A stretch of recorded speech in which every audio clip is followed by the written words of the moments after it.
Et voilà, nous avons un gouvernement. Les promesses sont-elles tenues? Première promesse, la concision, 15 ministres. Non, elle n'est pas tenue. Ils et elles sont 22. Ah que c'est difficile de faire un gouvernement resserré et on le verra sans doute s'élargir encore après les législatives. La parité, oui, la promesse est tenue, 11 contre 11, mais avec le Premier ministre, suivi de ses 3 ministres d'État.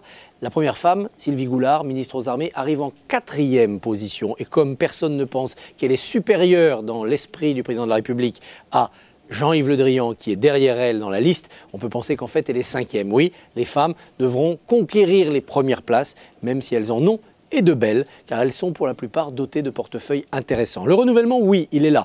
Non seulement parce qu'il y a beaucoup de ministres dont le nom vous est inconnu, qui ne sont pas passés par des cases politiques et qui vont apporter leur fraîcheur, leur vision différente, mais aussi parce que certains politiques chevronnés n'ont jamais été ministres. Gérard Collomb ne l'a jamais été, François Bayrou l'a été, mais il ne l'est plus depuis 20 ans. Et donc, nous avons un renouvellement, ou du moins une forme de rupture dans la continuité. Rupture dans la continuité aussi, à voir Emmanuel Macron et Édouard Philippe piocher dans des tas de gouvernements anciens. Jean-Yves Le Drian était ministre, secrétaire d'État sous Édith Cresson.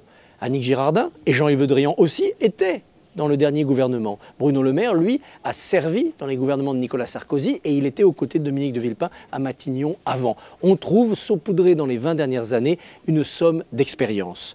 Le renouvellement, c'est quand même essentiellement ceux qui viennent de la société civile. Nous ne les connaissons pas encore, mais les noms de Blanquer, de Buzyn, de Flessel, celui-là vous le connaissez, et quelques autres vont bientôt être familiers à vos oreilles. Et tous et toutes, ils ont prouvé dans leur domaine, pour l'égalité homme-femme, comme Madame Schiappa, pour les handicapés, pour d'autres dossiers, pour l'enseignement supérieur, comme la patronne de Sophia Antipolis, ils et elles ont prouvé qu'ils connaissaient, qu'ils savaient faire de l'autre côté de la barrière. Comme l'a dit Nicolas Hulot en remplaçant Ségolène Royal, être parmi ceux qui exigent, c'est plus facile qu'être parmi ceux qui réalisent. Voilà que tous ceux qui viennent de la société civile vont devoir réaliser, et vite, parce qu'on doit passer de En Marche à sa marche, et le pays doit se redresser. De mystère, que va faire le couple de droite, Le Maire, Darmanin, à l'économie et aux comptes publics? Que vont-ils mettre en pratique pour que très vite les entreprises retrouvent confiance et que la macroéconomie française retrouve de la santé? Le Maire voulait être président de la République, il est l'un des plus importants ministres. À lui revient une part de notre destin collectif. Dernière surprise, dernière inconnue, Nicolas Hulot. Il est évidemment la tête d'affiche, la grande vedette. Nous avons toujours à l'Express soutenu ses combats depuis son manifeste publié en exclusivité dans l'Express en novembre 2006 et ça avait engagé tous les présidentiables 2007. C'était il y a plus de 10 ans. Est-ce dans un ministère que l'on peut au mieux continuer les combats qui étaient les siens? Je n'en suis pas sûr. Le ministère, c'est à la fois un marécage et un tir de mitraille permanent.